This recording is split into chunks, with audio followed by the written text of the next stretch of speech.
Bocil ini datang ke pesta ulang tahun temennya, tapi temennya itu cuma ngambil hadiah dan langsung pergi lagi. Dia nggak mempersilahkan bocil itu buat masuk ke dalam. Jadi ternyata di sekolah temen-temennya nggak ada yang mau berteman sama dia karena bocil ini pendiam dan suka menyendiri. Pas salah satu temennya ulang tahun, dia diundang buat datang, tapi di sana bocil ini malah digangguin, bahkan setengah dari rambutnya udah dipotong. Dia nangis minta dijemput kakaknya. Sampai di rumah kakaknya ini sedih banget denger cerita adiknya. Dia janji mau bantuin adiknya itu. Besoknya pas bocil ini berangkat sekolah, kakaknya nganterin dan ikut masuk ke dalam kelas. Tiba-tiba ada bocil yang ledek adiknya. Dia bilang potongan rambutnya kelihatan bagus. Dengan itu kakaknya ini jadi tahu kalau bocil itu pasti yang udah gangguin adiknya. Dengan perasaan marah, kakaknya ini nyamperin bocil itu dan ngelempar sebuah barang sampai mental keluar jendela. Terus dia narik mejanya dan bocil pengganggu ini mulai kelihatan ketakutan. Ngeliat itu bocil ini senyum. Dia berharap temennya nggak akan berani ganggu dia lagi.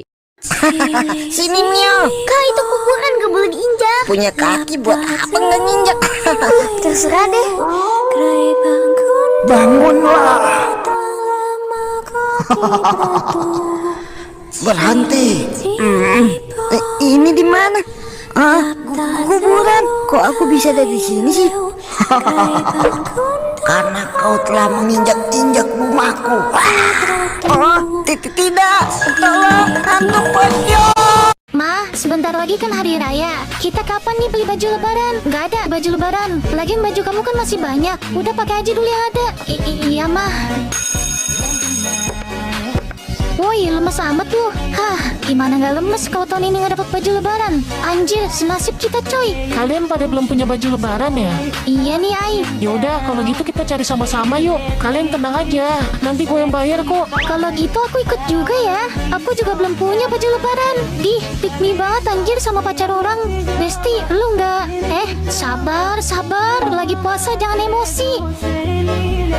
Gimana? Cocok gak sama gue? Cocok kok, cocok. Kalau yang lain gimana? Sabar my love, aku masih nyari. Oh, terus kalau Tania mana? Dari tadi kok gue belum lihat dia. Itu dia orangnya. Hah?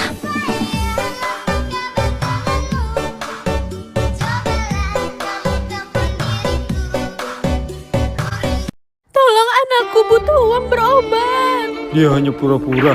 Gak jadi deh dikasih uang. Tolong suster, anakku sakitnya makin parah. Sudah cukup uangnya? Belum. Biar aku saja yang membayar semuanya. Kenapa kamu mau menolongku? Dulu saat aku sedih. Tante jangan sedih lagi. Semangat ya. Haina, semangat ya untuk sembuh. Iya. Clara, Dava, Papa mau izin buat nikah lagi, boleh nggak?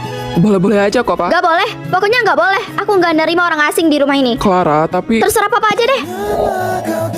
Clara, nanti kamu bagi kamar kamu dengan Emma ya? Apaan? Itu kamar aku. Gak boleh dibagi-bagi. Lo tuh gak ada hak di rumah ini. Clara, jangan gitu ah. Abang juga, belain aja dia terus. Udah mas, gak usah dipaksa. Kalau dia gak mau, gak apa-apa kok. Kalian apa? Jangan ganggu aku. Bu guru, ada tukang bully nih. Kak, makasih banyak ya. Cih, lemah banget ya lo ternyata. Udah lama banget ya Papa nggak ngajak kalian ke kantor. Wah, Pak Dava mau duduk situ boleh nggak? Oh ya nggak apa-apa dong, duduk aja. Toh juga beberapa tahun ke depan kalian bertiga yang bakal ngewarisin perusahaan Papa. Yes, yuk kelar. Seru juga ya. Emma, ayo kesini gabung sama kita.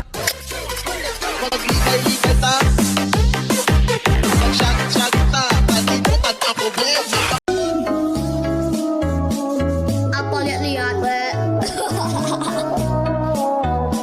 Kamu haus ya? Mau aku beliin minum nggak? Enggak kok, aku nungguin kamu buka aja ya. Udah aja, tapi gimana ya? Udahlah, lo salat aja dulu. Gue bakalan nungguin lo kok. Gue nggak salah dengar kan? Lo mau nemenin gue? Iyalah, kita kan bestie.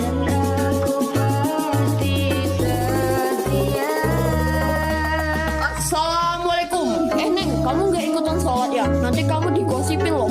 Waalaikumsalam. Enggak nih Pak. Hehe. Oh ya udah, saya kesana dulu ya, mau nyiapin bukaan. Assalamualaikum.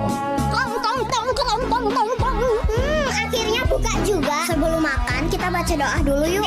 Iya ya, lupa. Ya udah deh, ayo kita baca doa.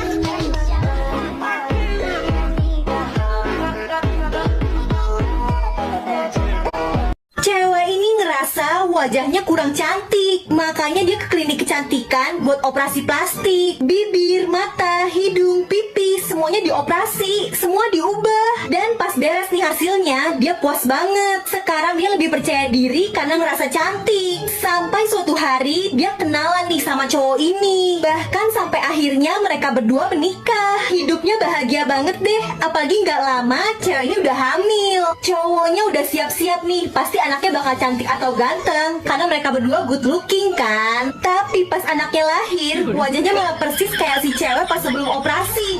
Kaget nggak tuh bapaknya? Stop! Berhenti kamu di sana! Diam dulu. Hush, kemana lagi buronan itu? Ke sana mungkin ya? Akhirnya tuh orang pergi juga. Tangan lo bau, Bejir. Oh iya kah? Sorry. Tunggu. Apa? Gini, lo punya rumah nggak? Gue habis diusir dari kosan karena gue nggak bisa bayar. Boleh nggak gue tinggal di rumah lo? Ini apartemen gue. Oh, jadi ini ya rumah hasil lo mencuri? Gue mau beli makanan dulu ya. Lo tunggu aja dulu di sini. Oke, hati-hati ya.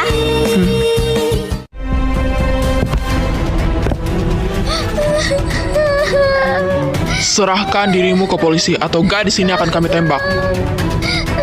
Dia nggak bersalah. Oke, tapi lepaskan dia. Tangkap dia sekarang. Baik, Siap, Bu. Apa? Mission complete. Permisi. Iya, ada apa? Boleh ikut ke toilet? Ikut ke toilet? Iya, saya kebelet Ya udah, boleh. Terima kasih. Iya, sama-sama. Leganya. Kamu ngapain di situ? Katanya tadi ikut ke toilet. Bukan gitu maksudnya. Kalau ketemu pocong palsu, santai aja. Ajak kenalan. Traktir sebelah level Pro Max, kasih minum jus lemon. Nanti dia mules-mules, ajak ke toilet umum. Karena dia gak bisa jongkok, kamu gali lubang di luar. Suruh dia pup di situ, kamu kubur lubang itu. Sekarang dia jadi pocong beneran. Wildan melihat pacarnya Sari sedang selingkuh lalu dia telepon. Ada apa, Yang? Kamu lagi di mana? Aku lagi kerja lembur ini, sayang. Masa nggak percaya sih sama aku? Udah dulu ya, aku sibuk. Dadah. Wildan sakit hati. Kenapa nggak diputusin sih? Ganggu kita aja, sayang. Kalau aku putusin, siapa yang mau aku porotin? Wildan membakar mobil selingkuhan Sari di parkiran. Lalu dia ngumpet di balik pohon pengen tahu reaksi mereka. Lalu Sari dan selingkuhannya hendak pulang dan ternyata mereka naik sepeda. Si Wildan kaget ternyata mobil itu punyanya Pak Daiji.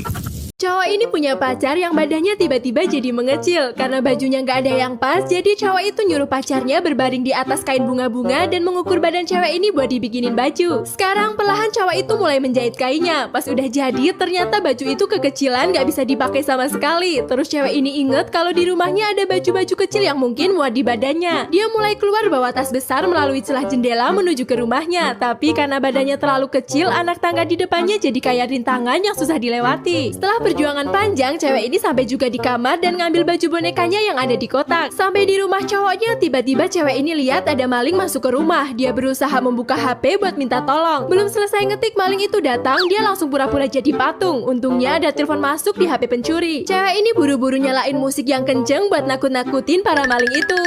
Dek, ya Om, mau jajan nggak? Mau Om, mau. Tapi Om culik ya? Iya siap Om. Kan Ade udah Om jajanin. Iya Om. Sekarang Ade telepon orang tua, terus bilang kalau Ade lagi diculik. Tapi aku gak punya orang tua Om. Gak punya orang tua? Iya Om, aku gembel. Kenapa gak bilang dari tadi? Orang Omnya gak nanya. Kacau, kacau. Dek, ada apa ini? Ada unat atis. Unat atis? Iya, Kak, unat atis. Unat atis apaan sih, Dek? Coba aja biar tahu. Ya udah deh, kakak coba. Sudah siap, Dek? Bentar, Dok. Unat atis itu apaan sih? Unat atis itu sunat gratis.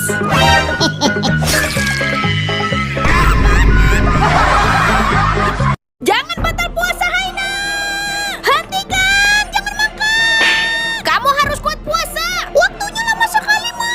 Haina lapar! Pakai cara ini deh. Untung ini dunia Sakura.